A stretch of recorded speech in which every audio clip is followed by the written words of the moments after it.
Welcome to That Seasonaire podcast. I'm your host Gina. Stick with me as I chat to Seasonaires, expats and adventurers across the world, sharing their inspiring stories and interesting insights into living and working abroad.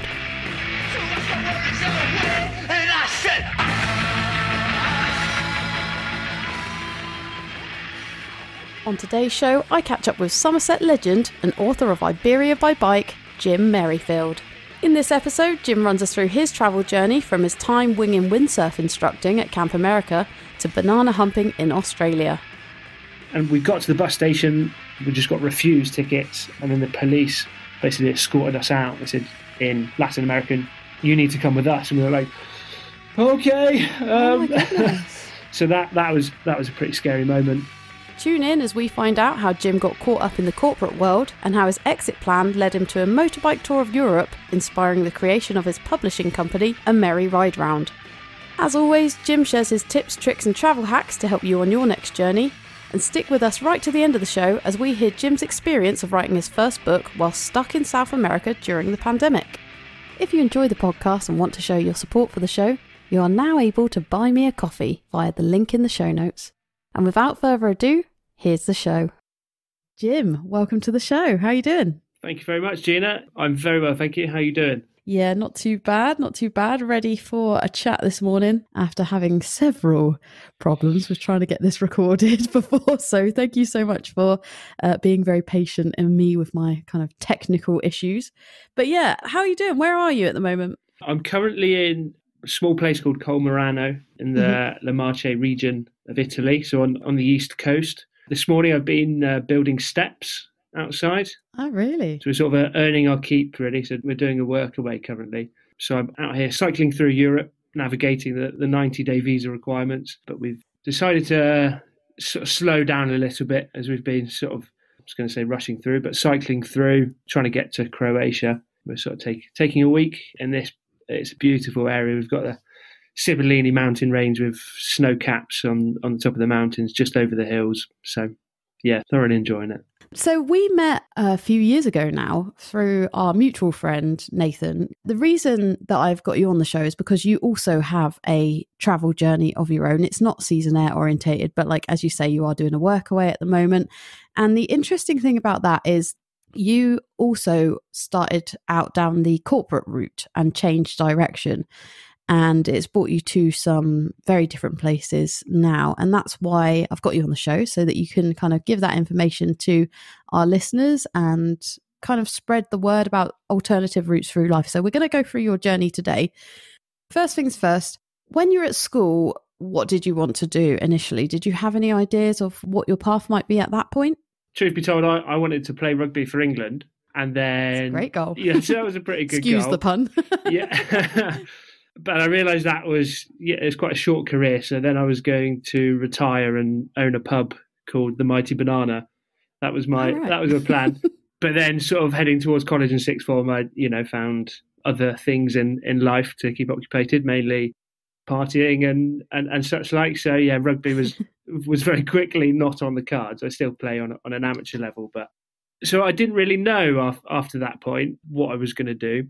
The sort of the route through school was always, especially our school in Cheddar, and I think most likely others as well, was, which university are you going, or which university are you going to after your gap year? And that never really appealed to me. I love the idea of uni. I would have loved to have gone, but I didn't see an option of what I wanted to study, really. I sort of did English and PE at college, and I did all right in the exams, but I wasn't prepared to pay $9,000 a year for doing it. So it was my age group where $9,000 was the first year for the first rise. So I decided to go travelling. I sort of spent September through to December working on building sites, and then in a bar in the evening. So about 3 or 4 evenings a week, just sort of locally, to save as much money as possible to head out. I went out to Thailand then in the new year, the Southeast Asia trip. So I went out as a fresh 18-year-old, not naive and thirsty. Was probably the label I would have given to the first bit of travelling. My parents had travelled quite a number of places sort of before my brothers and I were born. So we had all these fantastic paintings and statues and things from like all over Indonesia and Africa scattered around the house, which I was a bit surprised. I thought either they had a massive suitcase that they came home with, like full of all these trinkets and such like, or they just went to Cheddar Car Boot and filled up and pretended that they were from all around the world. So I sort of always had the support from my parents to say, you just do what you want to do, and if you want to go traveling, then crack on. And my brother went at 18 as well, so it was the classic sort of younger brother syndrome. If he can do it, then so can I. So I think that sort of like stemmed an idea that I was able to go. I'm not quite sure why I chose Thailand. It was quite a well-trodden path. You see it everywhere. Mm-hmm. And it was great. So I spent 3 months sort of in Southeast Asia. So did the sort of the classic full moon party, and then up to Pai in the north for hiking and all sorts. And then went to Cambodia, which I definitely preferred more than Thailand. There was a little island just off Cambodia that I sort of fell in love with called Koh Rong, and I spent a couple of weeks there. And then I sort of realised that actually I needed to be in Kuala Lumpur to fly to Australia in a couple of days. I thought, well, there's no way I'm going to get over land. I ended up flying from Phnom Penh to Kuala Lumpur. I spent 24 hours in Kuala Lumpur airport, very much on a budget in this case. So, there was no accommodation, or I was just sort of slept on the floor in the corner. Got to Australia, and then so I spent 3 months in Australia, which again, I sort of ran out of money a little bit in Melbourne. So I've got family in Perth. So I stayed with them for a week, borrowed their transport, did a nice little tour of the West Coast. That was superb. Flew to Adelaide, went and visited a friend there for a week, and again, sort of had a tour guide to go around. And then I was sort of on my own again then, with very little funds. So I started hitchhiking. Okay. So I hitchhiked to Melbourne. I then quite literally spent all of my money in an Irish bar, which I stayed for a few days. And there was a nice lad there who gave me his skateboard as he was flying home. So I thought, great, I've got a mode of transport now. So I bought a tent that with the sort of the last of the money I had, just a sort of a cheap one. And I found on Gumtree, people were driving to Mount Kosciuszko. So they've got the ski range there. This was sort of more in the summer, so more mountain bikers. And then I just went from there. So I would skateboard down hills and then hitch a lift up hills, and then made my way up to Canberra and Sydney, and spent 2 months doing that, basically. I got picked up by sort of all manner of people, really. There was like a family picked me up, and I stayed with them for a week or so, and ended up laying some dry stone paving outside the front of the house. They paid me cash. It was like, great, right? I can afford a beer, or, actually a decent meal that's not tuna and crackers. And then similarly, I did some carpet cleaning with a bloke. I did a day's work in exchange for staying at his house in Wollongong. And then I came home. So I was back in about 5 months. That was my first experience of traveling. It was good. I thoroughly enjoyed being on my own and having to make those decisions as an 18, just turned 19 at that point. So I was back home in May, June for a week. And then I flew out to Camp America for 3 months. So in that same year. Oh, wicked. Did you do that through Camp America itself, or did you take one of the kind of alternatives? So I went through Camp America itself. Mm-hmm. I was listening to a chap, I can't remember his name. John Marion? John Marion, yeah. Who was talking about it. And it's sort of similar scenario. I went straight through Camp America, and I just did all of the applications and the contacting. I didn't actually contact any camps, but I just sort of put my application out there. And I only got contacted by one camp. So I was like, well, I'm going to take this one, obviously. Yeah. If I want to do it, then, it's just sort of my only choice. So that was going the direct with Camp America route. So I probably could have done more searching. If you are going to do it, then, either be prepared to spend loads of time doing it, which I didn't have the option to do, sleeping in a tent in Australia without a smartphone. So that was not possible. But the camp was great. So I was up the camp was all right. The experience was great. I definitely recommend doing it. It just depends if the camp sort of suits your sort of needs and activities, really. So it was up in Maine, so on the northeast side with all the lakes. And how was that experience? It was interesting. So I've always done like football and rugby and athletics, and so I thought, I'm going to be teaching things like that to kids. When I was 15, I did a year's windsurfing, sort of just on like Cheddar Reservoir. Again, my brother did it, so I was like, I want to do it. And I wrote that on my application, and this camp phoned up and said, yeah, we'd like you to teach windsurfing. I thought, fucking hell, I've got no idea. Like, it's been so long since I'd done it. So I rang up a mate and I said, look, can you teach me how to windsurf again and sort of do all the tying of the booms and everything. Yeah. So I rocked up at this camp, and you have like a few weeks, like initial training and for the counsellors where there's no kids involved. And I just remember like taking the windsurf out and just bailing a lot. And then just a row of counsellors like stood on the lakeside going, you know, who is this guy? How is he teaching windsurfing? He can't do it. I think the previous year they'd had like a world champion from Hungary. Oh, right. Who was just like going out and like doing flips on the lake, and it was just incredible. So these guys told me this, and I was thinking, oh my days, like it's a lot to live up to. Yeah, exactly. So I basically thought, right, I've got to come at this from a different angle, and I'm not going to be able to teach them by demonstrating. I mean, fortunately, you know, they're 8 to 15-year-olds, so the chances are that they're going to be better than me were slim. Although there was a couple, which was not great, but so I've got to come at a different angle. So you formulate all these lesson plans, and that part was really enjoyable. And thought, right, I've just got to be able to talk a good game. What I have on the last guy from Hungary is he didn't speak very good English, so apparently he would just shout, push, and pull was the main things that he could teach. I thought, right, okay, I've got that edge. So I started out first lesson, and then there was a kid that I thought could windsurf. So I chucked him out on the lake, and it was quite strong, and it was boom, downwind, as far as you can. The lake we shared with other camps, so he was well out of our territory. I'm thinking, you know, I've only got an hour with this lad, and then I've, you know, got to bring him back in. I've got another lesson. So this was first lesson, and then so this camp was like the third most expensive camp in America, but the equipment was dreadful. So I had like, oh no! I mean, you've windsurf. You've done no.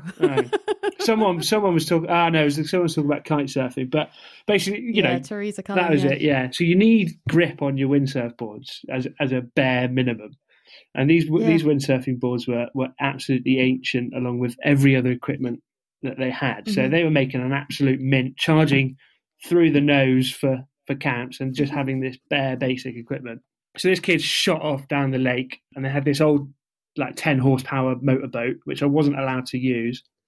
So I had to take out a rowing boat, go and pick him up. I was about half an hour late for the next lesson. So I thought, well, this isn't going to work. Like, I can't windsurf. The kids can't windsurf. So I started just by doing everything on land, and then tied like 3 lengths of rope together on the pontoon, and then tied it to the front of their board, and then sent them out so that they basically just had a long piece of rope. I could stand on the pontoon, you know, and not make a fool of myself, and just shout directions at them, and that worked really well in the end. I also found a paddle board works quite well, so I could use the stick to tell them about hand position. So that was good. And then halfway through, we had the open day, like parents come and visit. Yeah. So I think, okay, you know, how am I gonna pretend that that I know what I'm talking about? And I had this one lad called Theo, and his parents were like literally stood right there, and I'm chatting away, and I actually had quite a good lesson. He was sort of 7 lessons in at that point, and he was starting to learn how to windsurf. So that got that day out of the way, and then at the end of the camp, the main director bloke read out a letter from Theo's parents, and in it said Jim, the windsurfing instructor, was world class. And I almost like fell off my chair. All the other counsellors looked around and go, "What on earth? Like, how have you managed that?" I got a standing ovation, so that was a really nice end to that. Yeah, that's amazing. So you didn't need any qualifications for that. You just turned up, and they were like, "You can do this now." Yeah, yes, exactly. So, well, I mean, we had a video call, and they said, "Are you confident in teaching windsurfing? I know you've not done loads of it," and it's that classic, like, I want to go and do this, so yes, I will make it happen sort of moment. Saying yes and then figure out how to do it later. Which I've doing that at 19. I've sort of taken that through everywhere that I've said, look, I was a windsurf instructor. I didn't even know how to windsurf. So I've used that as quite a few examples in job interviews. Yeah. So how long were you in Maine for? So I did, that was about 2 months, I think, total count, 2.5 months. And then you usually have a few weeks to travel or, do whatever you like or fly home. So I still didn't have very much money. I got paid for it. So I went down to Boston. Me being unorganised, didn't book anywhere, and everyone else that had done Camp America had booked everywhere. So Boston was completely rammed with no accommodation that I could afford. So I jumped on a bus to New York. I thought there's bound to be a hostel in the centre of Manhattan. Turns out there's not. So I walked around for a long time in Manhattan, basically, till it got to about 1 o'clock in the morning. I thought, right, I'm either like sleeping on a park bench in Central Park, or I try and get into a bar at 19. And I borrowed an expired driving license from one of the counsellors. So I don't know, should I say the name on here? Oh, he's not going to listen to it. So yeah, my name was Gabriel P. Wallace from Boston. So I got into, again, an Irish bar. They seem to just suck all of my money, these places. And I started chatting to a wedding party, and I said, look, do you know of any hostels? Completely with the intention to like stay at one of their houses. And yeah, this bloke said, you can come and crash on my couch, if you just buy me a hot dog, and and if you're all right, if you're a normal bloke, then that would be all right. I said, fantastic. I do. So the first experience in New York was sitting on a rooftop in Brooklyn until, watching the sun come up, basically, sort of over Manhattan. So that was pretty special. Yeah, that sounds amazing. Yeah. Going back to leaving camp, everyone that's kind of come on and said they worked at camp, you don't earn a lot of money doing that. Is that what the problem was, that you didn't have a lot of money after leaving there, or was it quite well paid? What was your experience of that? It wasn't that well paid. I thought, this camp had loads of money. I thought, I'm going to be in here. But the first year that you do, because Camp America sort a lot of everything out for you, and your sort of contract goes through Camp America, you get significantly less. Right. You get paid a lot more, and you can negotiate more for subsequent years. Right. So you deal then directly with the camp. Because I said, they asked me back. I don't know why, but they asked me back, and I said, look, I'm really sorry. I want to go to Glastonbury Festival, and I've got other things on.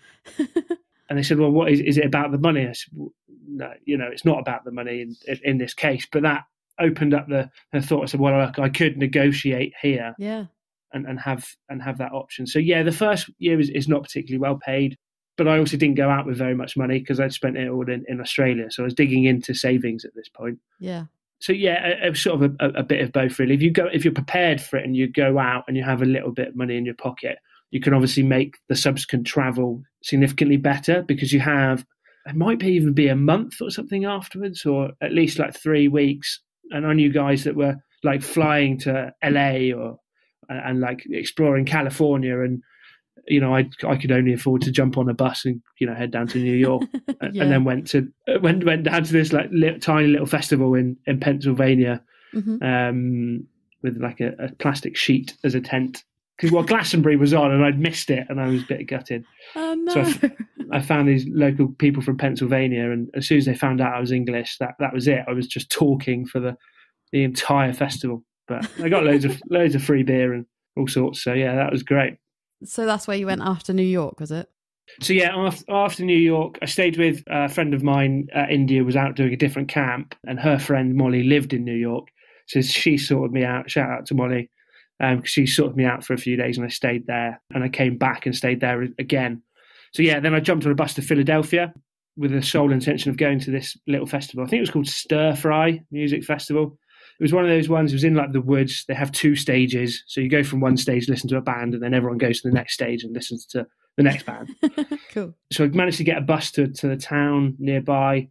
Pennsylvania, each state has completely different laws. So you could buy beer in a supermarket in New York, but you couldn't buy beer in a supermarket in Pennsylvania. So they have these own breweries that close early. So it got to it was about 9-10 o'clock, and I was like, well, I could do with having a beer and getting off to bed. And so I found a hotel, and they wanted to charge me $40 for a night, which now I'm thinking, that's not too bad. But at the time, I was like, I haven't got $40. Like, I'm going to be up at like 4:30 in the morning to go to this festival, because it was a good hike away. So I decided I slept behind the back of the brewery. I had all like the sleeping bag and everything. So I slept there, waited for that to open, and then flashed my ID. So can I have a case of beer, please? And then, trundled that over to the festival and made some really good friends who I'm in contact with now. And so then I stayed with friends in Allentown. Shout out to Allentown, Pennsylvania. Basically, I just got introduced to all of the neighbours and never met an English person before. Most people didn't believe that I was English. Oh, really? Yeah. I was like, well, I'm not quite sure. Fair enough. Just because never met one, so they just thought I was an American guy pretending to be English to try and hook up with girls or something. That's so random. Yeah. So that was about the end of that. I then managed to get back to New York and then came home. So skint at this point. So you went home, and where did you go from there? What was the plans once you got home? I just absolutely loved travelling, and I was like, I've just had the absolute best time. I'm still not sure if I want to go to university. I've not had any time to look at it. Mm-hmm. So I thought, I'm just going to get a job and then go from there. So I started painting and decorating with a couple of local people. So it was quite a sort of high-end residential stuff. And then also worked for a mobile bar company. So you go down to like weddings and set up in a marquee, and you spend the whole day with the guests, and then you pack up and go away. So we did that all over the Southwest. That was a really good job, actually. There was 2 of us, and we'd take it in turns each weekend. One would drink with the guests and the other one would drive. So so that was really good. She was trying to like spur people to come to the bar and, offering the occasional free shots and going from there. So that was a mix of the 2 jobs, and that was basically solely to earn money to go back out travelling. Now I chose Australia again. I thought I'd had a good time at home, so it wasn't like solely saving, but so I wanted the opportunity to work and earn money again. And Australia for me I'd enjoyed it the last time, but it seemed for me that the best option to earn some money and then carry on travelling. I wanted to do like the Pacific Isles and go out there. I didn't get around to it in the end. So I lined up a job in Western Australia. So I've got family out in Perth, so they helped. So I was putting up fence lines in the outback for cattle stations and mine sites. That's probably the most well paid I've ever been. Really? Yeah. So the Australian visa was pretty easy to get as a Brit, and then I think it's changed now, but to get a second year visa, you have to do there's 3 months sort of work in a rural job. So like picking fruit or something is typically what people do. But so I had a contact, so I managed to get this fencing gig. So it was out in the outback, and so barbed wire fences. There was one, I remember, it was this cattle station the size of Kent, the county. Wow. And 3 people lived on it. So in the morning, I know it was bonkers, just like this, the absolute scale, it's like blew my mind. So we used to drive out to the boundary, and we did one fence that was 24 kilometres in a straight line. Oh my goodness. Yeah, of fence lines. So so that was really long days, and I think I probably earned about $21,000 Australian dollars in 3 months. Oh wow! Which I think at the time was about 11 grand. Okay. British pounds, 12 grand. So I'm like, this is great. I couldn't do any more work. It was quite wasn't very good for the brain. Basically, you're sort of like tying fences together. And did you actually get to see a lot of Australia in that time? Because you must have been working all the time. Yeah, so we would do like 2 weeks on and then get a few days off. Right, okay. To explore the area. So for those 3 months, I saw a lot of the Australian outback and some of the and the towns, these little towns like dotted around. Yeah. Which was interesting, but again, it's not what you go travelling for. It's not like any particular big sites. I think the one landmark was like the world's largest or Australia's largest gold mine. So that was the peak of the excitement, really. if you're into that sort of thing. So, but that was just like, I'm going to do 3 months. I'm going to earn my second year visa, and then I'm going to buy a van and I'm going to travel around Australia. Right. Just keen for the open road. Australia's got a lot of them. So I was like, brilliant. That's what I'll do. So I bought a van. It's like an old beat up Ford Econo van. And my older brother actually came out for a wedding. It was his friend George. So I managed to blag an invite to that. Okay, nice. So I was with my brother, and I said about like I could only do 3 months of this work because I came out of it and I couldn't hold a conversation with a normal person. So like it was really quite strange. Because the work had sort of taken a toll mentally on you? Or? I think I'd literally been it had taken quite a toll mentally. We were literally talking about barbed wire fences from, waking up in the morning to going to bed, to that extent. So in a group of people that I knew, that are like family friends that I should have been very comfortable speaking with, I was quite anxious, and I had to do a lot of like brain work to try and come out of that. My brother was like, yeah, you're in a weird place. So money was great, hours. I did enjoy the work, but I did struggle mentally after it, sort of coming out of it. So I think the heat of the desert as well did some weird things to me, I think, because it was like 40 plus degree heat for a while. So that was a strange experience. Yeah. So I bought this van.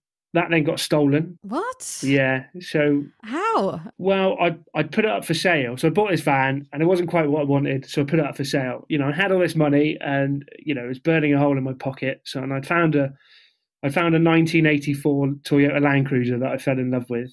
Nice. Like driving past, and I was like, oh my gosh, like I want that. So I was looking at buying this. So I was selling the van. Loads of people came around to look at it. I don't know, because this van was advertised, this is where it is. Yeah. We woke up in the morning, I was taking my brother to the airport, he was flying home, and the van was gone. And it was like that moment. Did you park the van somewhere else? I'm pretty sure the van was parked there.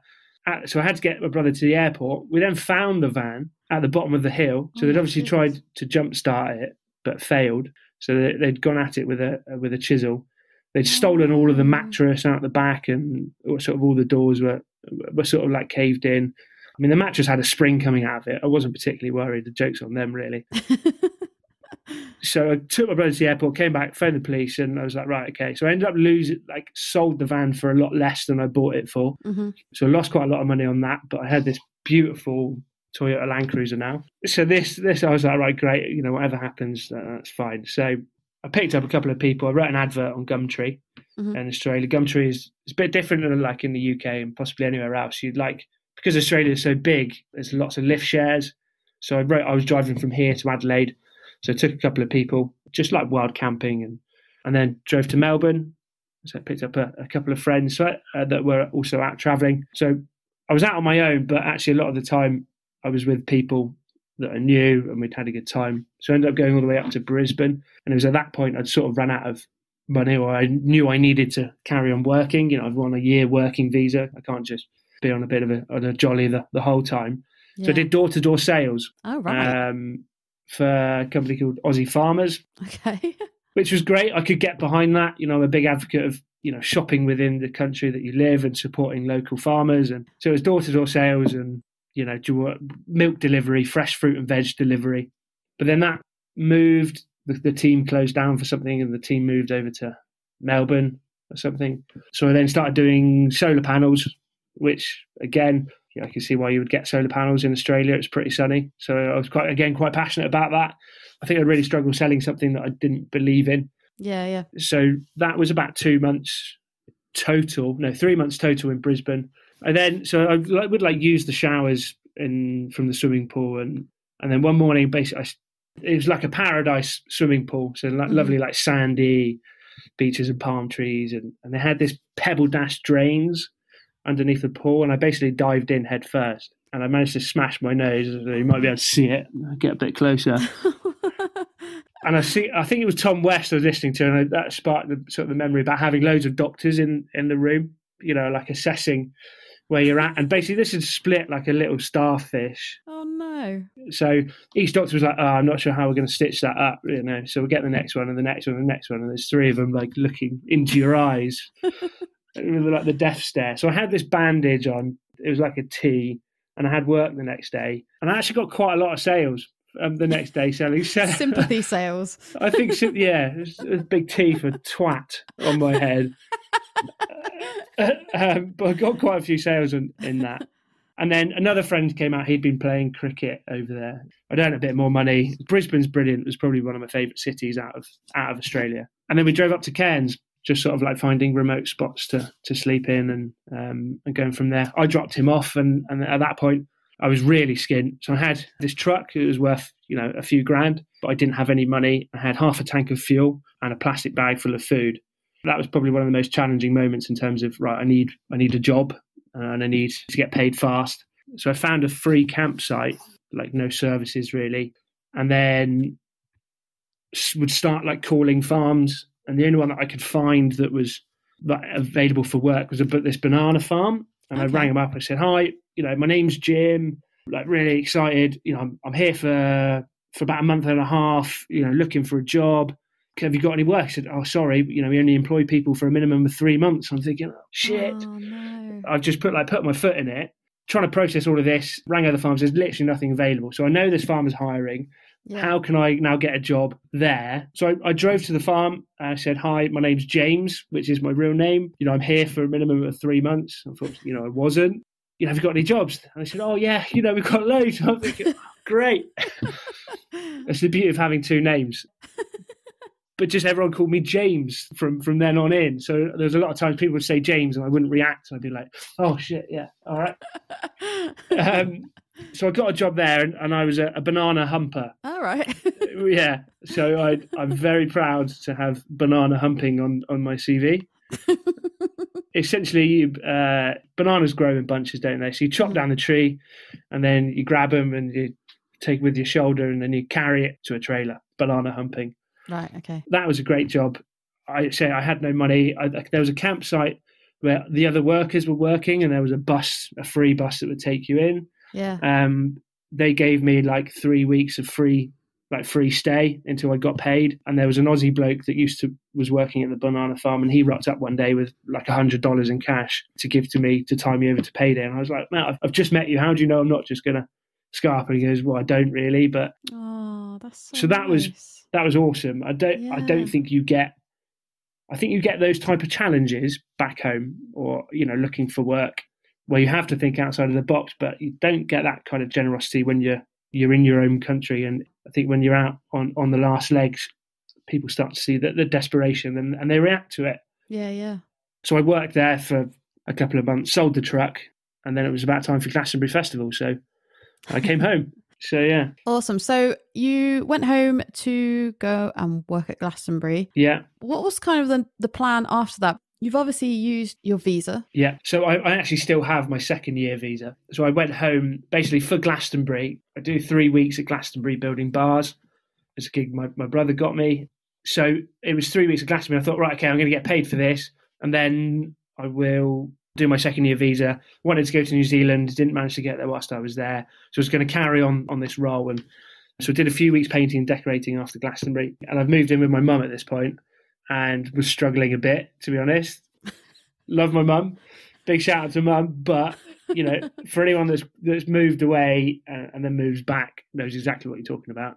So I thought, right, okay, I need more money. I'm going to go to Bristol, try and find a job. So applied everywhere really. Like I thought I'm just going to do a year, save enough money and then leave. And that was when basically I sort of got sucked into this recruitment gig where I spent the next 4 years. So what was meant to be a year to save money and thought, right, okay, I'm just going to go in. I'm just going to milk them for everything that they've got in a year and I'm going to leave, and go from there really. Tell us about that job. How did you end up staying there for 4 years? Yeah. So, this quite easily could have happened to me at sort of 18 and for like people leaving college. So I'd heard of recruitment sort of, and they're always advertising for recruitment consultants. It's a pretty busy, like saturated market. There's loads of agencies claiming to be the best. For a friend that I was painting and decorating with, his friend worked for this like high-end FTSE listed recruitment company. So I rocked up and went to the interview. And I was in like as the price shoes and like charity shop trousers and rocked up to this interview and managed to get it basically from like talking about experiences that I'd had when I was traveling and like working hard abroad, which is why I'm such a big advocate of it. I didn't have a university degree. Mm-hmm. I didn't have any specific qualifications in that such, but I always had an example of something that I'd done when sort of living and working abroad. Yeah. I thought, all right, I'd do a year. That'd be great. And then I started getting promoted quite quickly. I was quite good at it. What came with the promotions was significant pay rises. And I thought, I had more money than I could ever like imagine getting paid for a job, let alone at like 23. Yeah. So I was like, right, okay, this is pretty good. I'm just going to stick it out for a bit longer. And there were parts of it that I enjoyed. It was it wasn't a boring office job. The actual work was pretty monotonous, but what they do is they band that in with, if you work hard, we'll take you out drinking, and we'll take you on holidays, and, we do all these fun things at Christmas and office nights out and all these rewards that actually it was just, sort of bribing you to work as hard as to work as hard as you can. Yeah. So I was doing like a lot of work, long days.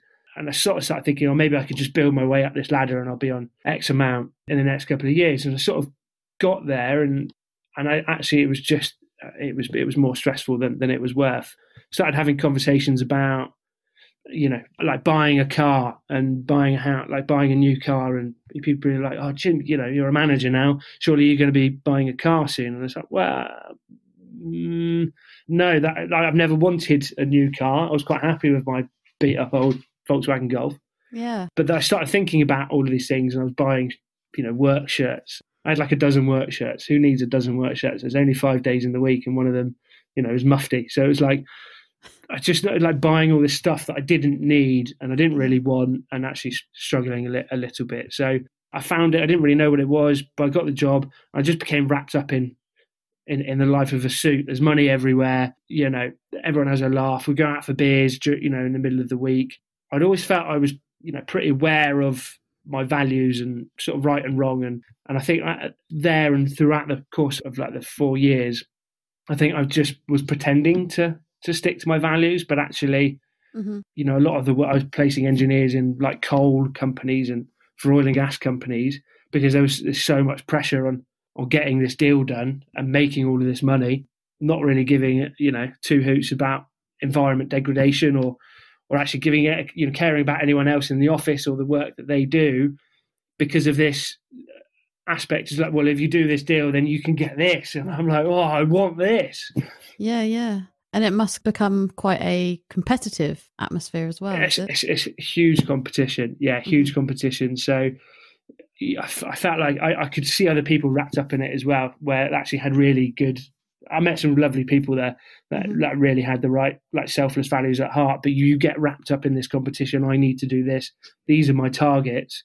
If I don't hit those targets, I'm going to go on performance management, which I don't want to be on performance management. So I'm going to do everything that I can to get that deal over the line in any way, basically. So, yeah.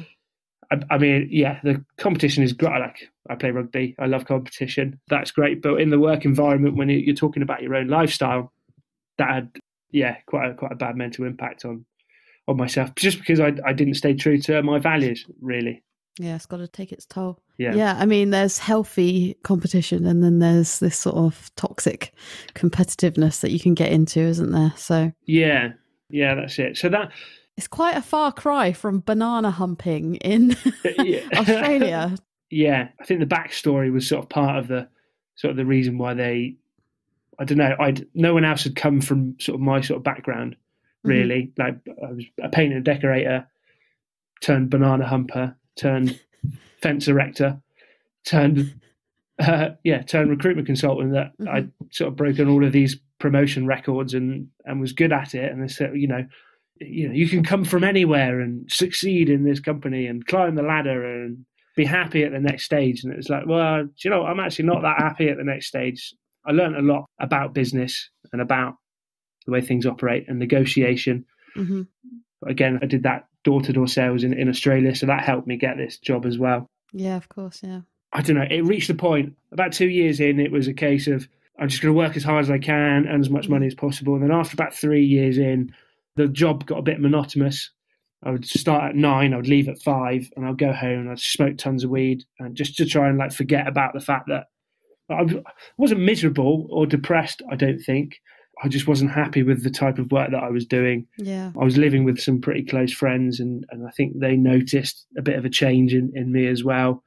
And then I started to notice it, and I thought, right, okay, I don't want to be doing this forever. I never did want to do it forever, but it reached a point where it became too much. So I set in play like an exit plan. I thought, right, I'm going to, so like the start of the year, so this is 2019 now. At the start of like January, I was like, right, okay, I'm just going to do 8 more months, just ticking it over. At the same time, I mean, I did manage to claw back some of the the values that I thought I held true. So I used to run the corporate social responsibility program. We did lots of work with the homeless charities in Bristol, running interview workshops and things like that. And that part I really enjoyed. Like this massive company I was working for and all these resources. So I started throwing that around, which made me feel a little bit better about myself. Come June, I did 3 weeks at Glastonbury again, and then left in August with a plan. Well, not really much of a plan then. So I didn't have a job to go into.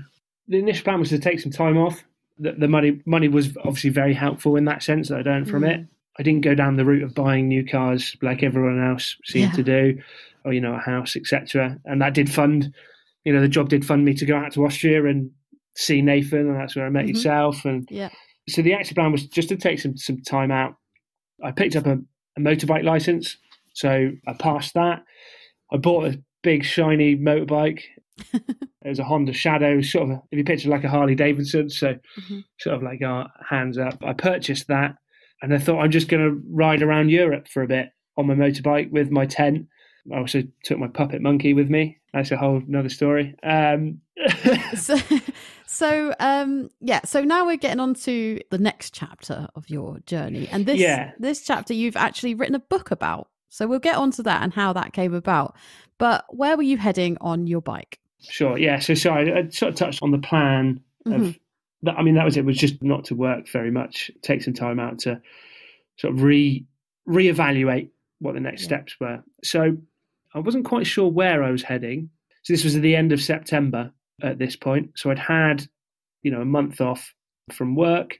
It was my grandmother's 90th birthday. So I was absolutely, definitely staying for that. Aww.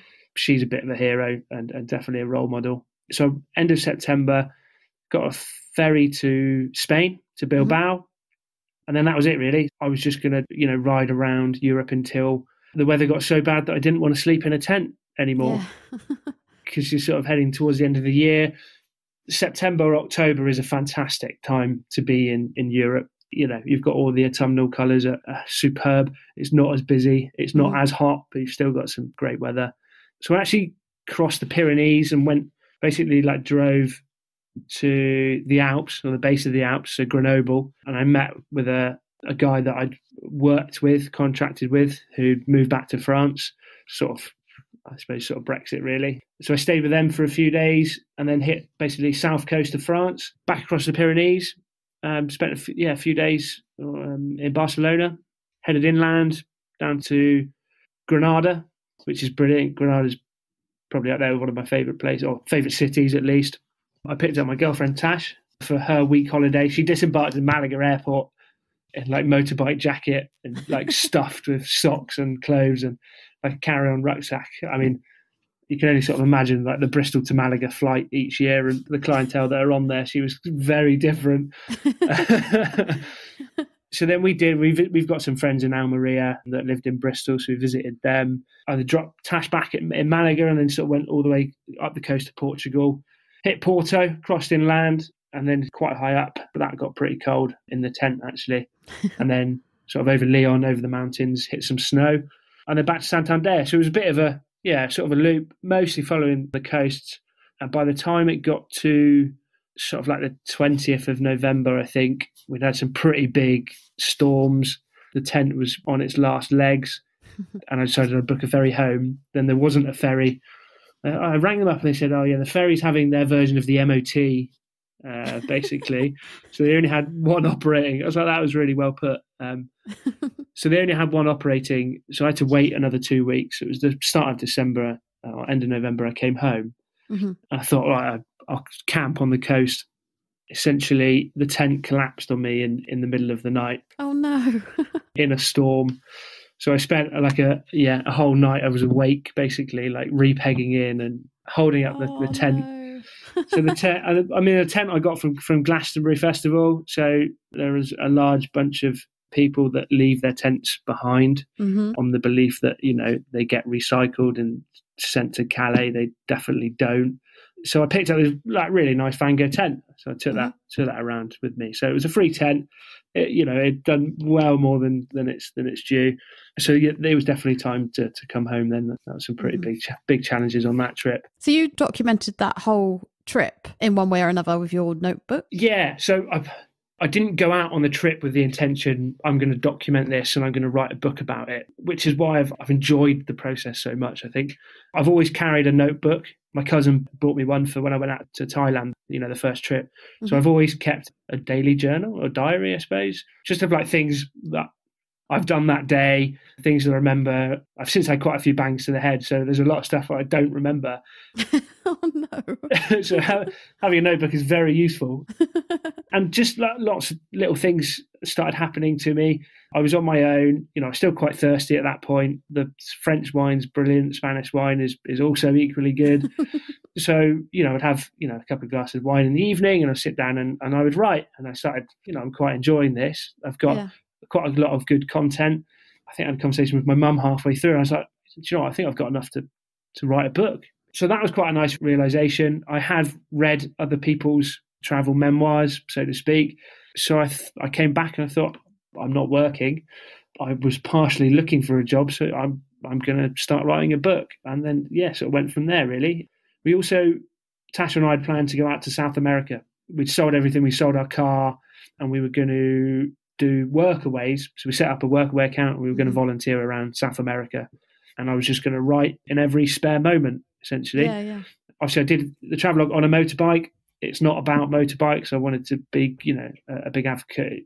You don't have to like motorcycles to read it. Yeah, let's talk a bit more about the book, though, because you kind of skimmed over your journey there.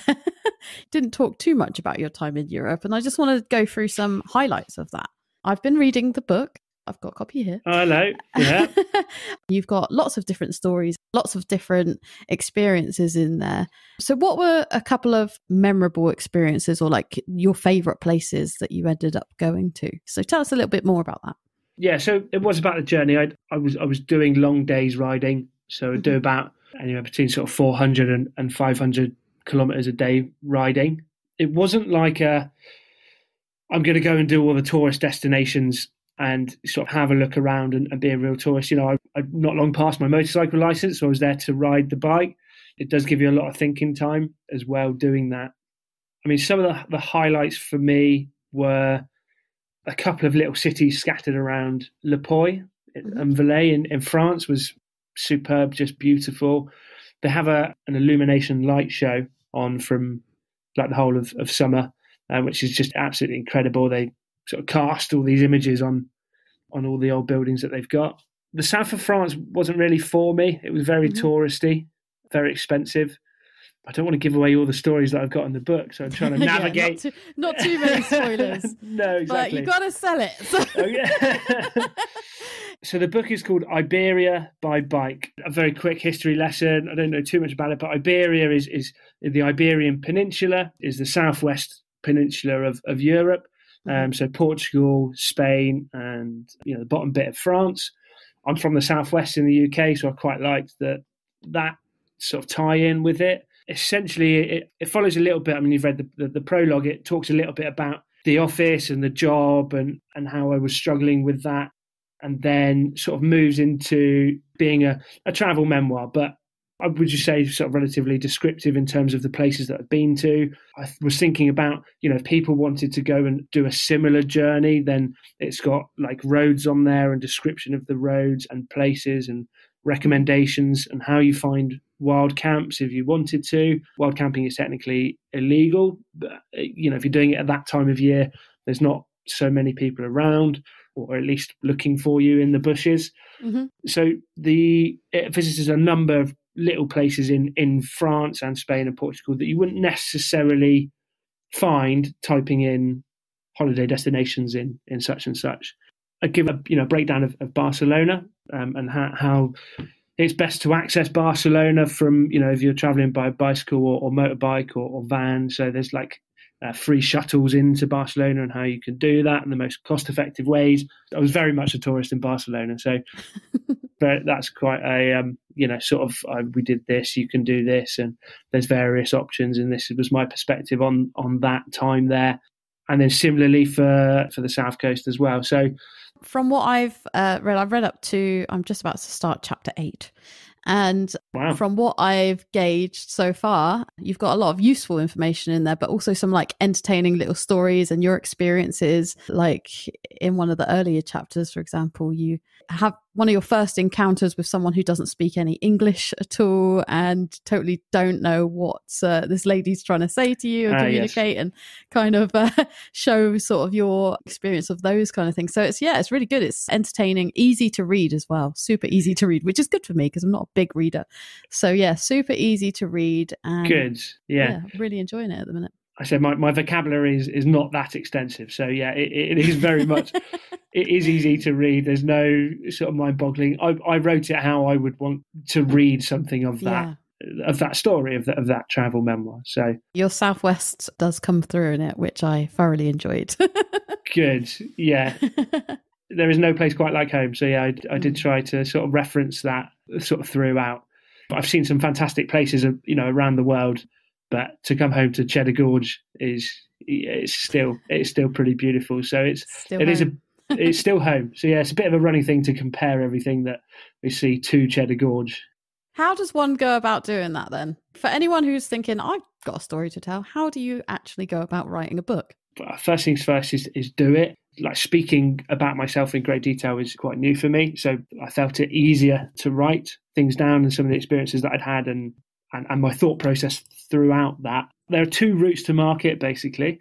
So, I mean, the official route or the old school route through the likes of Penguin or, book publishers is you approach an agent or you approach publishers, give them a list or like the first 3 chapters of your book or your idea, and this is on paper, and really sell your story, and you get a book deal.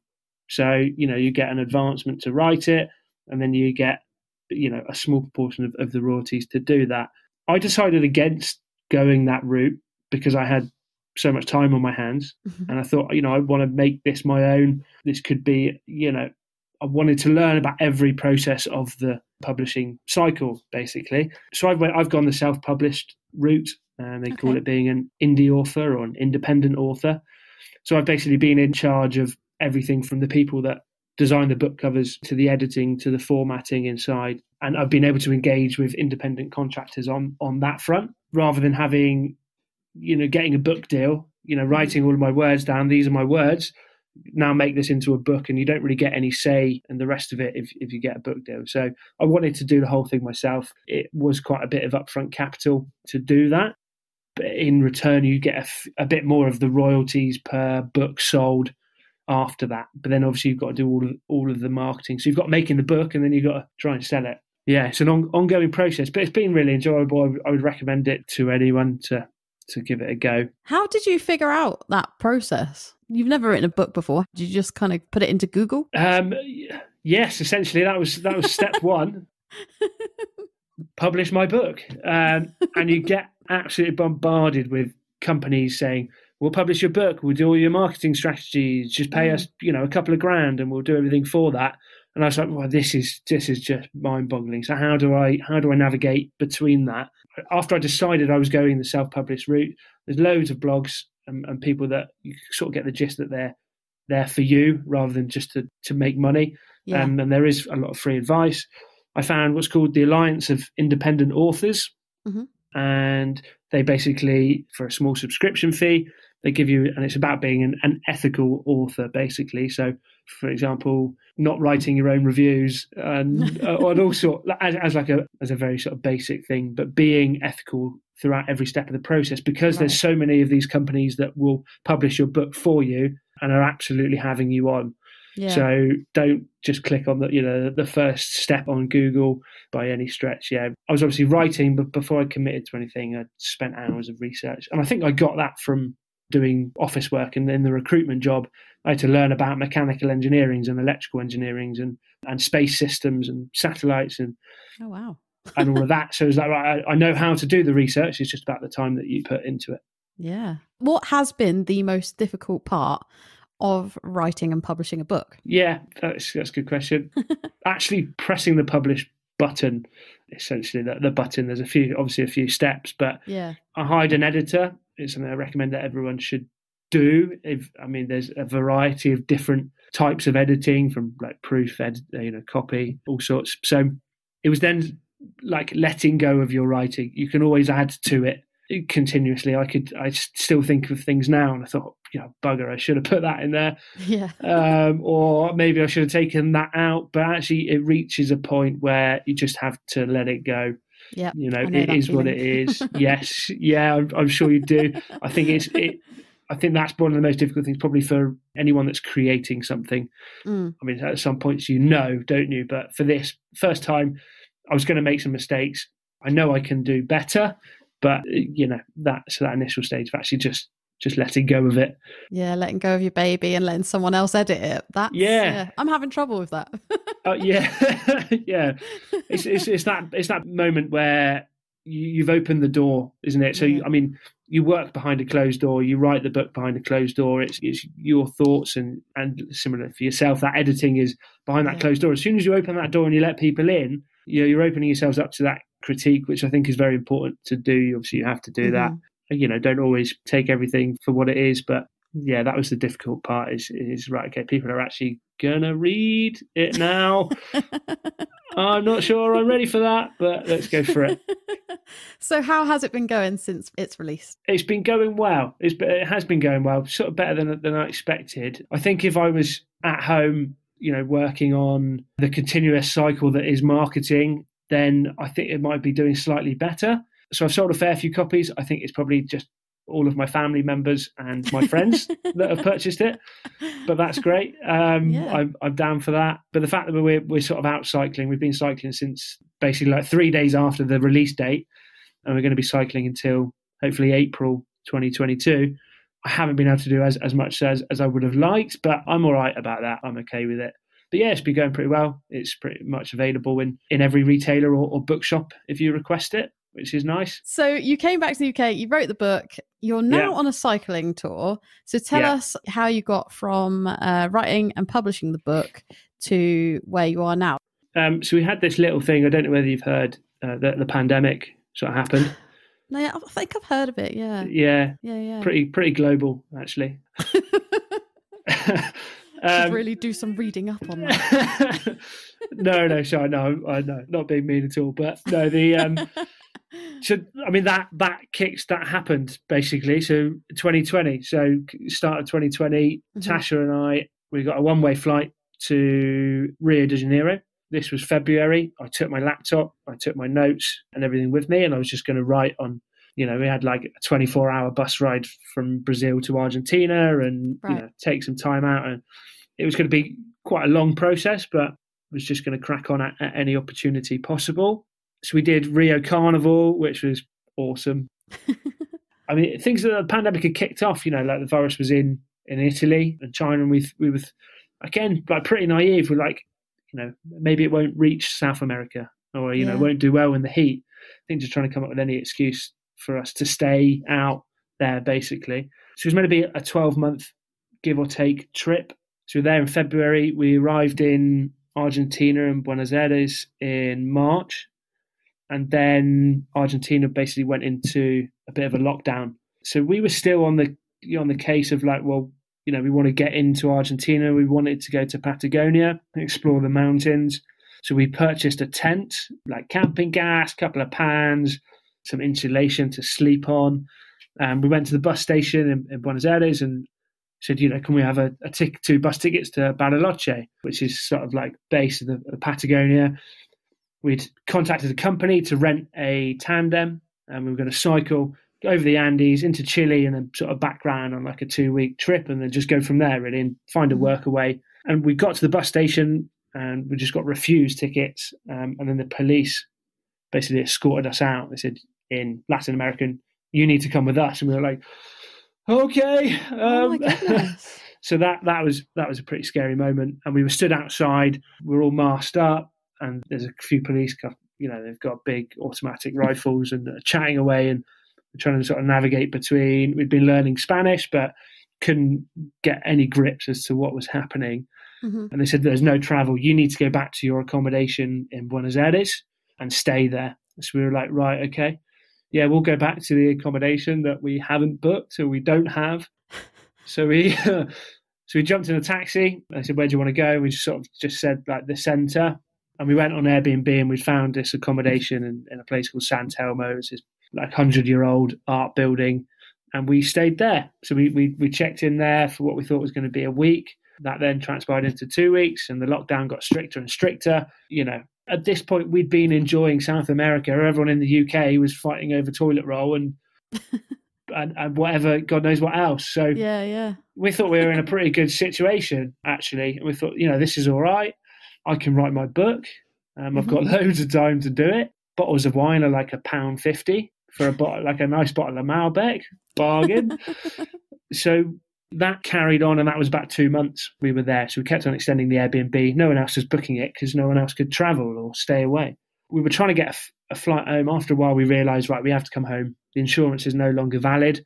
Right. If we stay, we paid for a flight home. British Airways was still advertising flights, and they would then cancel them a few days later. Oh, no. So you could purchase flights and then they would cancel them. We paid for one flight and we thought, right, okay, well, we're not going to book another one. But we found other Brits in Argentina. Some of them had spent like $5,000 on flights trying to get home. Oh, wow. And they just weren't getting refunded from British Airways. So, I mean, we were in a position where we could just wait, but people had come out for like 2 weeks holiday and they needed to get home and were stuck and stranded out there. So this sort of bit of a community formed, like Brits abroad in Argentina. I think it was the same case for every other country that had people abroad. Was that like a Facebook group? Facebook group, yeah, WhatsApp, and then we got a repatriation flight back. So that was organised by, I want to say the government, but I don't know, the government paid some contractor to do it, and it was really badly organised. But oh no! So we got home, we had to pay like £800 each for a flight. The UK sent out an empty plane to Argentina to pick up a full plane of Brits, and the Argentina sent out an empty plane to the UK to pick up the Argentinians back. Why they couldn't, you know, discuss that we could have, you know, shared the same flight or something. It's a pandemic, Jim. Oh, sorry. Yeah, it was an emergency, but come on. That's it. Well, we stopped in Guyana on the way back, and they had to like wheel people through to like the middle of the plane. Like, why didn't you just put them at the front? But anyway, sidetracked. Anyway, so what was meant to be 12 months was 2 months. We got home safe and sound. I've written most of the book. I'm a big advocate of pen and paper. I have the handwriting of a 10-year-old, but you know, that's by the by. So we got home and we didn't have anywhere to stay, so we moved in with my dad and it was great. I've not lived with my dad for like 12 years, but it was really good. So Tasha and I moved in, carried on writing the book. Started looking for work then at this point, and Tasha was as well. I managed to pick up a contract job. So it was a 3-month contract. It was doing recruitment. I figured out that actually this was a much better way of operating than finding a permanent job. We thought we might go away again at some point. Obviously, you know, we've got no idea when the pandemic is going to end. This was May at this point, so May 2020. So I got a recruitment job through previous contacts, started working for a satellite manufacturing company in Glasgow, so just working remotely. And then that 3 months just sort of kept on rolling, and I was there for a year. I'd always placed contractors in the first job I'd done, but I never sort of thought of doing contracting myself or sort of on a remote basis. And this has actually opened up a bit of potentially a new path and a new direction. As a contractor, you know, you're not getting involved in the semantics or the politics of the company. You're very much removed from that. You're hired to do a job. So this was like, well, great. You know, I can just do the job and then finish, and that's my day done. I don't have to worry about all the other stresses and things that were happening. So that was worked remotely for a year. We sort of moved around a bit. We got our own place in Somerset and then moved up to Bristol. And then, it reached June this year. And then we both finished our respective jobs. Travel was sort of opening up a bit. We thought we'd go and explore the UK. The bicycle market has been ridiculous. I think pretty much everywhere in the year. You literally cannot buy a new bicycle, like for a decent one or something specific. I mean, obviously, like Halfords has bikes on show, but you know, we wanted a touring bicycle, and the second-hand market is equally. The price has gone up by a couple of £100 per bike. Why is that then? Well, as a pandemic, you know, you're allowed to go out and exercise for your hour a day, everyone took up cycling because okay. I suppose a lot more people had disposable income because we weren't going out drinking or eating out. So bicycles became very hard to get hold of. So we managed to get a couple of bicycles secondhand. We got a train up to Glasgow, and then we just spent 5 weeks cycling around the Western Isles of Scotland. So that's pretty much been sort of the last year and a half, 18 months or so. So that was a trial run essentially. Scotland's amazing. It's beautiful. It's really, really something special. So when did the idea come for going and doing a cycle tour abroad? Obviously, I've done the motorbike trip, I sort of started. The book was coming out, was reaching the later stages. I started marketing it, and I've created a publishing company called, or a brand as such, called A Merry Ride Round. Bit of a play on, obviously, my name's Jim Merryfield, a merry-go-round. So I thought, riding. So the brand is anything two-wheeled adventures, basically. So motorbikes, bicycles. I've always had a bit of a love for cycling. And we started following a few pages on Instagram and people are out cycling now. It's obviously sustainable travel, quite love sleeping in a tent. And we just wanted the challenge, really. And we thought we'd do it in the UK as going abroad was still a bit iffy. So at that point, we just sort of went for it. We were going to be cycling in Patagonia in South America, albeit rent a tandem. So we thought we'd just buy our own bikes and get separate bikes because even if you're in a relationship, you need some time apart. So even if it's 100 meters apart or something, cycling down the same road in the same destination, I still think that's part of it. So we did 5 weeks in Scotland. We came back for some good friend's wedding in September. I finished off the book, got it out, and then we got a ferry to Spain in Santander with the bicycles. Now we're in Italy, so we cycled from Santander to Zaragoza to Barcelona. I spent a week there with my cousin. Got the ferry over to Sardinia in the north. Porto Torres, very easy to do. Tasha was actually born in Sardinia. Whilst we were away, her Italian passport got delivered. So she's out travelling on a British one. But oh, right. Oh, cool. So we visited her family in Sardinia. We then got the ferry over to Civitavecchia, mainland Italy. Went and visited more family in a beautiful place called Rock Antica up in the hills and stayed with them at their restaurant, ate some superb food, not the sort of, £1 wonders that we'd been cooking on the camp stove. And then we've sort of, moseyed our way here. We just missed the snowfall across the Sibillini mountain range. And we're on a workaway, so we're staying in this beautiful farmhouse for a week and building some steps. So in exchange for that. So it's been good. It's been tough, but it's cold. Yeah, I was just going to say, it must be so cold on a push bike. Yeah, there's snow across the hills, but where we are exactly is a bit lower down. So it's not snowing here yet, but we're sort of doing 0 degree nights in the tent. You've just got to have the right equipment, and it is achievable. You can't go out with a 2-season sleeping bag from, you need to spend a bit on the right gear, which is why we've been able to do this. Although I came out without any gloves, that was bloody stupid. But we've since managed to pick things up. We're traveling quite lightly on the basis that if we need things, we can get it. But again, end of October, November has been pretty gorgeous in terms of the weather. And there's no tourists, which is great. That sounds amazing. I think the only thing I'd add about cycling holidays is that it's so achievable. The ferry's pretty reasonable to Spain. You don't need to get on a plane to do it. If the weather's bad, you can always check in to a hostel or a B&B if push comes to shove, and we've got that option. So I would just recommend it to anyone. It's the best way of traveling and being immersed in nature and such. So awesome. Really good. For those trips, did you budget much, or was there anything that you needed to kind of consider there? Yeah, we were definitely budgeting the classic sort of, weigh up all your money and then break it down per day, and then, compensate if we spent more here, then we would have to spend less there. That was it, really. Obviously, you've got to have the tools and the know-how to at least get to repair shops. That was about it, really. The reason why we're at this workaway actually is because Tasha's bike, her sort of rear gear mechanism, just decided to pack in, and so she came to a halt very quickly, cycling up a hill. Fortunately, we're in Macerata, which is just over the hills, and it's quite a big town. Mm-hmm. There were some shops, but wasn't quite sure. It was well above my knowledge of fixing bikes. I can repair a tyre, and I can do the basic things, but it needed a new part. Things had snapped, so we had to make an emergency booking for an Airbnb, basically, and we spent 2 days there so that we could get to a repair shop. We took it to a repair shop. They bodged it, and we thought, right, great, it's fixed.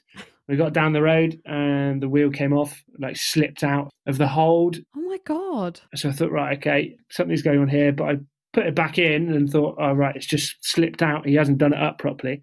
An hour later, same thing happened again. So we're like, right, okay, God, was Tasha we're right? meant to be. Yeah, she was fine. To be fair, I've cycled a lot in my lifetime. Tasha didn't have a bike until about a year and a half ago. She knew how to cycle, but she never really cycled, or done anything. And now, a year later, we are cycling every day, sort of 8 o'clock in the morning currently it's dark at 5, so to about sort of 4:30. But if anyone is interested in doing a bicycle ride, you really don't need the experience of cycling to do that, because you can choose how many miles you do in a day and go from there, really. So fair play to her. She handled it really well. She didn't fall off, such, but we took it to another bicycle shop who managed to fix it there and then. Okay. By which point it was dark and we didn't have anywhere to sleep for the night. So oh no. We'd been in contact with this work away, and then unfortunately in the morning we were meant to come here. They were taken unwell and rushed off to hospital. Oh no. So we're like, right, okay, we're meant to be staying here tonight, but we haven't heard back from them, so we're just going to go and sleep in the woods and camp.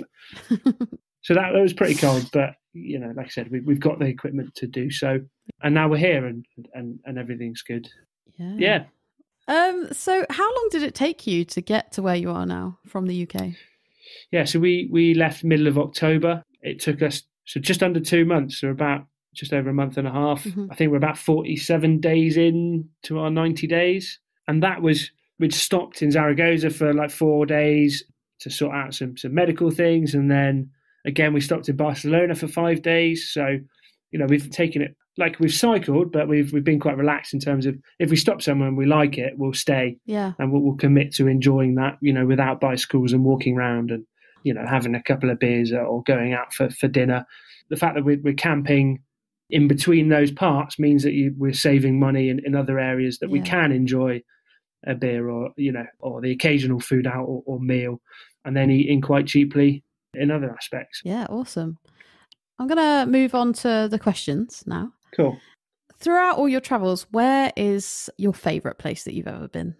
Sure, I actually had this conversation at my cousin's in Barcelona not long ago. So the first thing that springs to mind was probably on the motorbike journey. It's in Spain.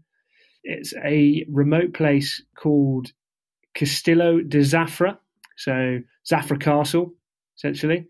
And if you watch Game of Thrones, then it is I don't want to give any Game of Thrones spoilers, but it's one of the castles in Game of Thrones, basically, that Jon Snow is from. And for me, I was there on my own. It's off the track, basically, in inland Spain, about halfway between Madrid and Barcelona. I just had the perfect sunset. There was deers running around, and I go into a bit in the book, and I just had a bit of, not a magical moment, but it was just very peaceful, and I think that was sort of one of the time where I realised that actually I could write something about this place and the trip. It was just a fairly magical place. Awesome. I thought it's a small castle that's built on these massive stone rocks, and it's quite spectacular to see. Oh, amazing! I am also a Game of Thrones fan. I went to You are? Yes. Yeah. I went to, when I was in that area. Actually, I went to Girona to see somewhere where they filmed part of Game of Thrones as well. So there you go. I didn't get to Girona as much. I wasn't aware. Do you know what? I wasn't really aware that the castle was part of Game of Thrones. It was only sort of, I'm not quite sure, I just sort of stumbled across the signpost and I was like, oh, this looks very familiar. But yeah, no, that's cool. Drone is meant to be lovely, isn't it? Yeah, it's really nice. Beautiful place. Very beautiful. Nice. So you've done quite a lot of different jobs through Australia, for example, and throughout your life. What was the best job and what was the worst job you've ever done, and why? I don't know. The banana humping was pretty up there in terms of the best job I had. Oh, yeah? I quite enjoyed the physical labour of it. There was just a really good bunch of local people from... Excuse the pun. From Cairns. Yeah. I thought you might like that one. That's a good pun. And it was just it was completely different. It was a short amount of time. I think if I'd done it for a longer period, then maybe I would have got a bit bored of it. But it was like 6 weeks, humping bananas in the morning and then cutting leaves basically in the afternoon. Mm-hmm. I was staying on this campsite with loads of nationalities of people, and it was just this fantastic community vibe. I got helped out a lot. So it was more the environment that I was in was part of why that was probably the best job. And the worst? The worst? Door knocking, selling solar panel appointments in the rain was pretty shit. to be honest, just lots of like gated communities where they're very much out on their own and in for themselves, and then painting and decorating probably comes a close second. Yeah. I think, a close second as worst jobs. But yeah, I've done quite a variation of jobs. Yeah. You've gone through quite a lot of different experiences throughout your journeys, but was there ever a time, or when was the time where you felt most like you just didn't know what to do next? Yeah, there has been a lot of times, I think, in work and whilst travelling as well, where that's come across. But the point I mentioned earlier, I ran out of money in Australia. I had a truck, I had assets, but that's no good. Didn't have any money. A bit like Richard Branson, where he's owns all these islands, but he needs a bailout from the government. I needed a bailout at that point. I had inevitably, it sort of starts with worry, and then usually a bit of swearing and pulling your hair out. But ultimately, it's a case of, I typically would then take a deep breath, try and document all of the options that I've got, weigh up the options, and then do some research about it and try and make an informed decision to be able to do that. But I don't know, quite often just ignore all of that and usually go with what your heart is telling and then use your head to figure it out along the way. So yeah, I don't know, a bit of a variety. There's definitely been a few cases, I say specifically, the needing the job in Australia and ruining my chances by putting my foot in it that I was only going to be around for a few weeks. But yeah. You made a way around it anyway. Made a way around it and still got that job. That's it, yeah. and I've then used that like scenario, or thinking, well, okay, I managed to get a job by changing my name. It was still my real name, mm-hmm. but I managed to get that job. So there's always another door to open. Yeah. Usually there's another way around things if there's a no at the first one then. Yeah. Through each period of travel that you've done, which was your favourite period of travel? Oh, the best period of travel for me was probably the first one. So sort of through Asia. It was about 9 months in total. So through Asia, a couple of months in Australia, hitchhiking with a skateboard. I'm still not very good at skateboarding, in case you're wondering, but but that first, just because I had no idea what I was doing, there was quite a lot of difficulties and a lack of money and figuring out actually, yeah, you can do all these things on not very much. In your opinion, what is the best thing about going and doing these kind of tours around different places?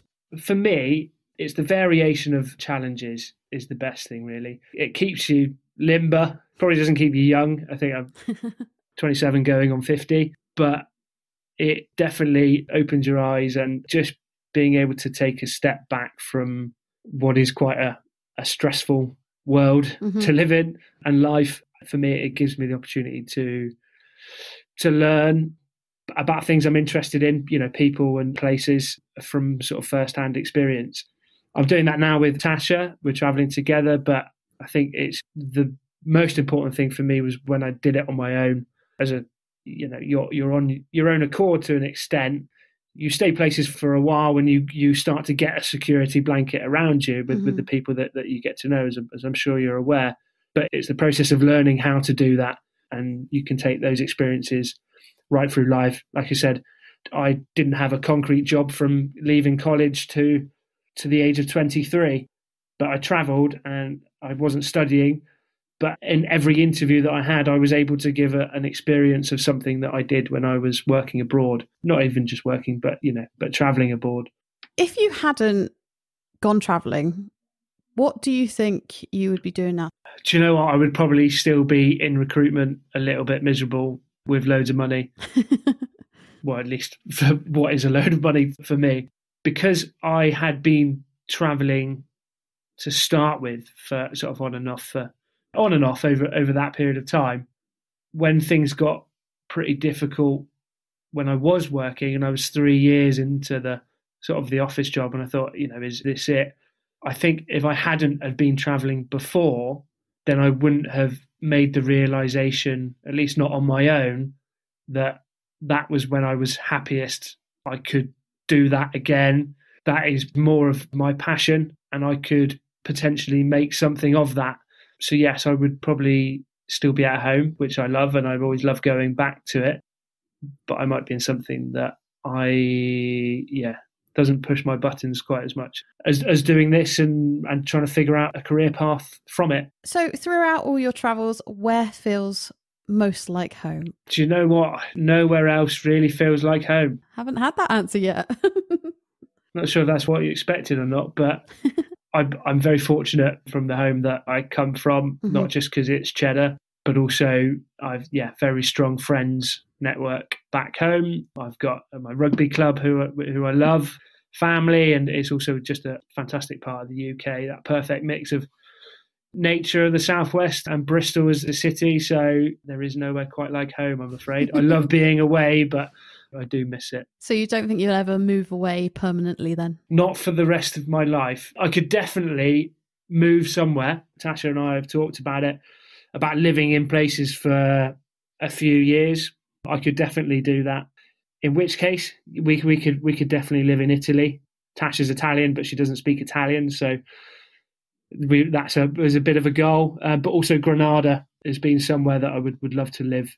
Okay. For a period of time. But yeah, there's no place quite like home. Did you hear episode 2 of the podcast with? I did. Lara Parsons. I did. Yeah, she did a stint in Granada. I think that's where she is now. She's back in Spain. That was her. I'm not surprised. It's pretty mesmerising. Just fantastic music and mix of cultures, and I'm not surprised she's gone back there. I pretty much listened to all of your episodes, Gina. I think they've been really good. Thank you. So when you're away from home, what do you miss the most? We've had everything from biscuits to parents. So So I think, a few things. I miss playing rugby, or at least being around the rugby club. Play for a little village, Winscombe RFC. Shout out to Winscombe, up the boys. So yeah, I do miss playing rugby, or at least watching on the sideline. I miss that. I miss a pint of beer. We can quite easily get a bottle of lager or a draft lager out here, but yeah, a nice pint of ale, probably from a pub called the Hunter's Lodge in Priddy, which probably gets the award for being the most ugliest building in the UK, but inside it's just like lovely, homely, fires on. There's usually a band playing some country music, and yeah, it's very nice. Very nice. And family and friends, I'd have to say family and friends, obviously. Yeah. Of course. No, but that is a large part of it. I've got a young nephew and niece who I do miss. Aww. Yeah, and my brothers as well. Yeah. If you could go back and give your younger self one piece of advice, what would it be? Yeah, find out a bit earlier in life that meaningful work is probably one of the secrets to happiness, really. And be creative with that. I think I probably could have explored more options going into university, and I could have started down a career path in that sense. I don't regret anything I've done I regret a few things, but not like the path that I've taken. Yeah. I think just do more research earlier on and be aware of what the options are. Awesome. And on the topic of advice, what's the best piece of advice you've ever been given? Look both ways when you cross the road. Is the best piece of advice I've ever given. And my granny gives it to me every time I leave. I've got it stitched into my notebook. So at the start of every notebook, I write, look both ways when you cross the road. I think you can take that as a literal sense, but also as in any other way as well, because I think there is, often things incoming that you might not be aware about. So you have to use all of your senses to take that on board. So whether my granny meant it in that way, I think she was just being quite literal. She also said, don't talk to any strange men. But so, yeah, that's probably the best advice I've ever received. But someone said, follow your own journey as well. It's easy to see what other people are doing, by all means, but take inspiration from them and make it your own. Great advice, yeah. On the show, we talk a lot about mentors. Did you have any mentors in your journey? Yes, the earlier stages of life. I think I'm very fortunate with the parents that I have and the values that they've instilled in me. Obviously, my granny's just the best. She's mad as a hatter, and you read about her in the book. She's pretty incredible. You actually dedicated your book to Granny, didn't you? I did indeed. Yeah, she's a marvelous person. I think when I was away and sort of traveling and actually out on journeys, especially in like the earlier stages, from like 18 through to 21. Although age isn't really the problem, or the issue rather. It's more that taking those first steps and how you learn about things when you're away. I'm not sure I had a particular mentor as such, but I would just ask questions to anyone who had more experience than me. Obviously, you've told us that Granny told you to look both ways, but do you have any quotes or sayings that you live by? Yes, to a degree. There's a couple in the book that I sort of came across, so it was a few years ago, really. One is by a chap called Edward Abbey, who's an American environmentalist. So a mental person that basically looks to protect the environment. And that is, save the other half of yourselves and your lives for pleasure and adventure. It's not enough to fight for the land. It is even more important to enjoy it. Sit quietly for a while and contemplate the precious stillness, the lovely, mysterious and awesome space. Wow. I read that quite a bit, mainly because it gives me justification to go out and travel and enjoy, but also to maybe turn a bit more of a passion into a possible work path. Yeah. And the other one is also in the book in the early stages is The Secret of Happiness. Find something more important than you are and dedicate your life to it. So that could be however you look to interpret that. I think it can be done in many ways, but I think it's got something to say. Yeah, that's awesome. Cool. Do you have any books, movies, publications, or anything like that you can recommend to our listeners that have helped you on your path? Or can you name one thing that has inspired you recently? Yes, I do have some things that have inspired me recently. Am I all right to quote another podcast on a podcast? Yeah, of course. Is that all right? Yeah, we like promoting podcasts. We love podcasts. I do love podcasts. We love the podcasts. We do. Yeah, please. So there's a podcast called John Richardson and the Futurenauts.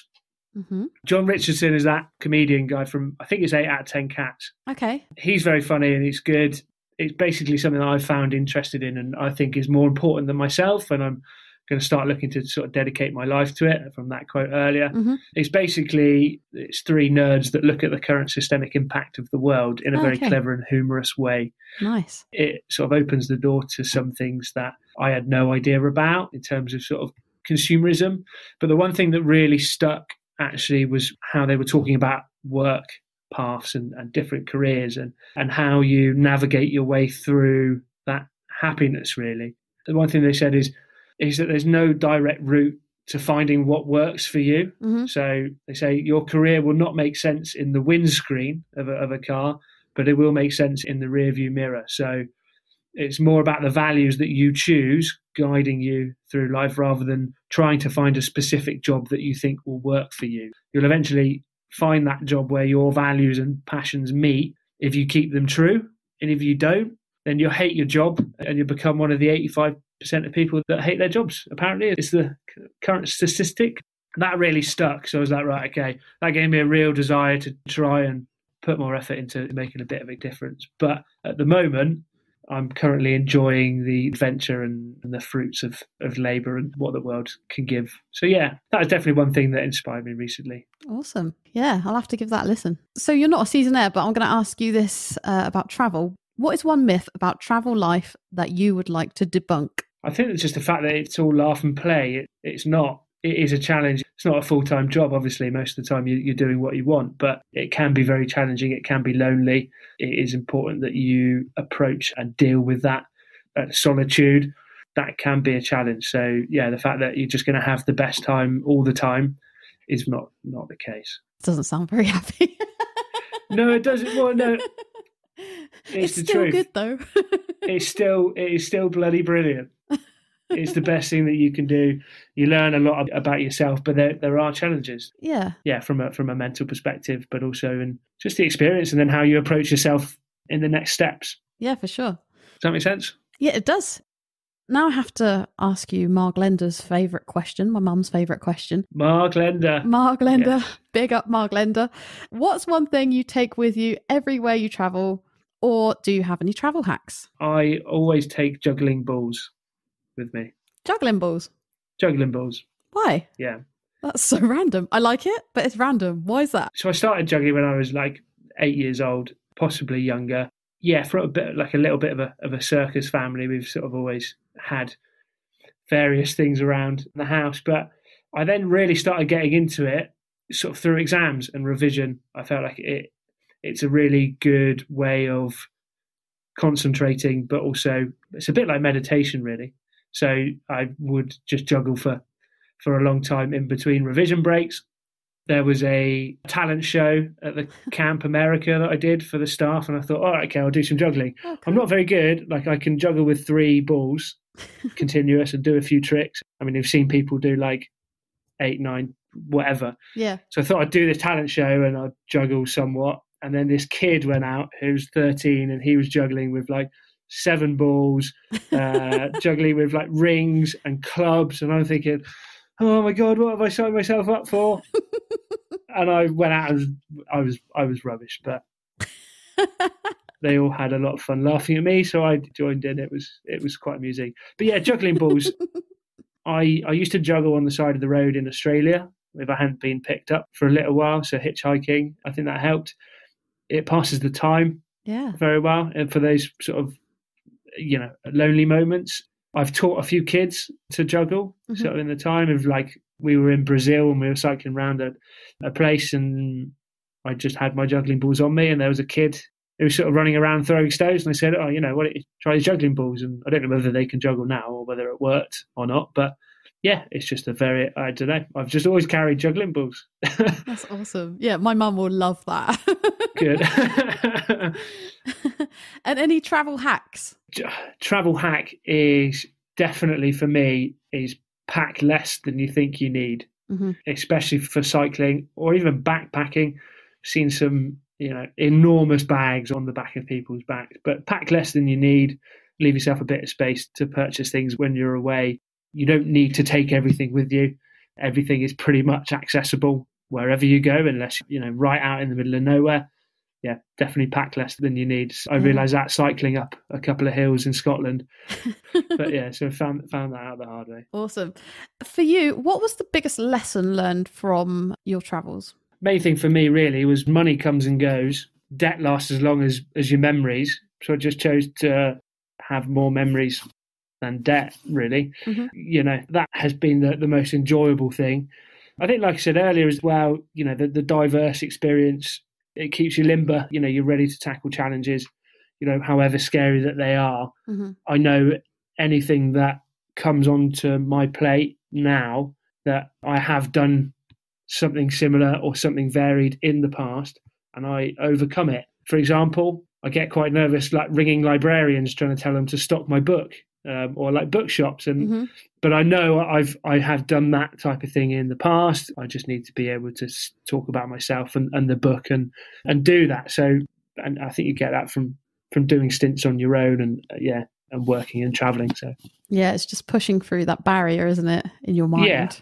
Because once you get through it, generally you're onto something good, or you're definitely making progress, but it's just pushing through that little barrier in your mind that says, oh, I'm a bit nervous about doing this. Exactly. I mean, look, typically you can do that from working at home or in your office as well. I think the traveling aspect just gives you that variation. to take on different things rather than it all being down the same channel. Yeah. If you were in my shoes, what's one question you would have asked that I didn't? I was going to say, do you have any questions for the host? We want to learn a little bit more about Gina. What do you want to know? Okay, I'll give you one question. You can pick any of the questions. Okay. What a twist of fate. I spent 4 years interviewing people, so I'm more used to doing the interviewing. You're probably better at it than me. No, definitely not, Gina. Definitely not. Go for it. Shoot. What's next for you, Gina? What's next for me or the podcast? Yeah. What's next for you? Whether that's podcast based, whether that's what avenues are you looking to explore, and how do you think you're going to get there? That's a really good question. I am looking to monetize the podcast in some way and actually make this a full-time job so that I can obviously bring people more content and more podcasts, more things to listen to. So at the moment I am, trying to get that done, putting together a media kit, which is now on my website. I've been concentrating on building a website and just, trying to get more people to listen and awesome. And try and make a bit of a business out of this so I can do it full time. So we'll see how that goes.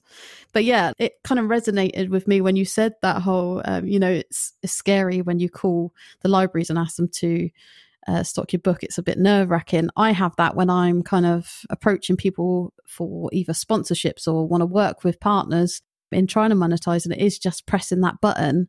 Like, you might get rejected, so it's a scary thing, but it is pressing that send on that email and things like that, and you're just like, once you've done it, it's done. But you build it up in your mind, and it's, I think, over the years of, again, doing travel experiences or seasons that have been very much so out of my comfort zone, you just learn to just do it anyway. So, because regardless of whether you're going to get rejected or whatever, if you don't press the button, you'll never know. So, yeah. You'll never know. Exactly. That's it. You never know. Never know. Well, there you are, folks. So, check out the website, spread the word. Gina is on the hunt for sponsorship. Here we go. Yeah, here we go.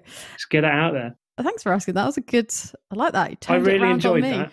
I really enjoyed that answer. That was really good. So is there anyone that you would like to nominate to come on the podcast? Yes, there is. I think our mutual friend Nathan would be a bit of a laugh. He's currently out in Canada at the moment. There's also a guy, Sven, I'm going to pronounce his last name wrong, Alschwein. That's definitely wrong. He's a Dutch guy that I met on the flight over from Kuala Lumpur to Perth on that first stretch of travel. He spent a couple of years there. He's now working in France. I'm not entirely sure what doing, but he spent significantly longer traveling on various expeditions than I have. I think it'd be really great. Awesome. So we actually met in the airport and we were chatting away and we thought, okay, sound, have a good flight, might see you at the other end, good luck. And then we were sat next to each other on the plane. Like, our seats it was meant to be. So we got absolutely hammered and then on the flight. And then he crashed at my uncle's place in Perth for a couple of days. So yeah, cool. It was good. Nice guy. What's next for you and for the book, and what are your future plans? I mean, we plan to be back from this cycle trip in April, sort of 2022. That being said, plans change. COVID is pretty rife at the moment, so we'll see. We might be back sooner. Mm-hmm. We are on the way to Croatia.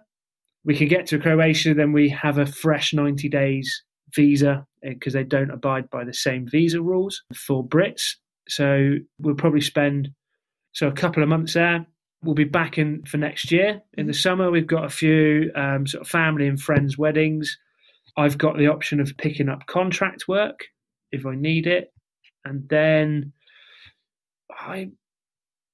if I say it now, then I'm going to have to do it. I'm going to start writing a second book. Excellent. So, yeah. It's exclusive. That might be... Hot off the press. Hot off the press. No. I think it was always the way. I think you can't create a publishing company and only publish one book. That's a pretty poor show, isn't it? So I'm not quite sure which route I'm going to take it, but there'll be a collection of short stories in one book, sort of over the first years of traveling, and some of the stories that we haven't discussed will go in there, and then possibly about more of a cycling memoir. We'll see. I don't know, but I'm going to head down that route, and if I need to pick up some recruitment work to fund it and get things going, then then that's what I'd have to do. Awesome. Sounds like a plan. And where can people buy your book, Iberia by Bike? So it is available in the UK from Waterstones. If you absolutely have to, you can get it from Amazon, but would rather you didn't. It's Book Depository. If you want to support your local bookshops, you can go and request it through them. Probably take a 10 days for them to get it in, but they will get some money for doing that. Or libraries is the same. So it's available online. Also on my website, which is a merryrideround.com, and then there's a books tab which has a link to all of those retailers. I've been told it's available worldwide, so like Barnes and Noble and things in the States and all sorts. Yeah. Awesome. Exciting stuff. If anyone wants to contact you and find out any more information or see what you've been up to, where can they find you? So primarily on Instagram. There is a Facebook page as well. It's all under A Merry Ride Round, and that's the same for the website as well, .com, or Jim Merryfield. Happy to answer any questions about places visited. There's sort of a lot of things off the beaten track. So yeah. Before we go, we're coming up to the end now. So before we go, do you have one last parting piece of advice for anyone who's thinking of embarking on a travel journey themselves? It's just sort of the staple diet advice, really, is just do it. Even if you don't enjoy it, you're going to learn a lot from it to start off with. Take inspiration from other people's journeys, where they've been, what they've done, but be sure to put your own twist on it, because, what's right for them, not necessarily going to be right from yourself. Yeah, just got to go and get it done. It provides a lot of meaning if you're struggling to find something that's meaningful. If you're struggling to find anything at all, it gives you a lot of time for that reflection. And if you give it enough time, eventually things will work themselves out. I mean, it's not quite worked itself out for me yet, but I'm definitely on a better path than I was, and one that I look to keep on exploring, really. Yeah. Excellent. Thank you so much, Jim. It has been so much fun to catch up, and it's been a really great chat. So thank you so much for coming on. You're so welcome, Tina. Thank you very much. So I thoroughly enjoyed that. What an awesome story. Thanks again to Jim for coming on the show today. If you'd like to get your hands on a copy of Iberia by Bike, head to the link in the show notes where you can order a copy today, or head over to our Instagram at That Seasonaire Podcast and get involved in our giveaway. Don't forget to give us a follow on Instagram for all the latest information, and click subscribe on your favourite podcast player to get all new releases as they come out. Once again, a big thank you to Mike at Mike's Sports Bar for the studio space. Thank you to Mondo Wave for the music, and thanks to you guys for tuning in. See you all again next time.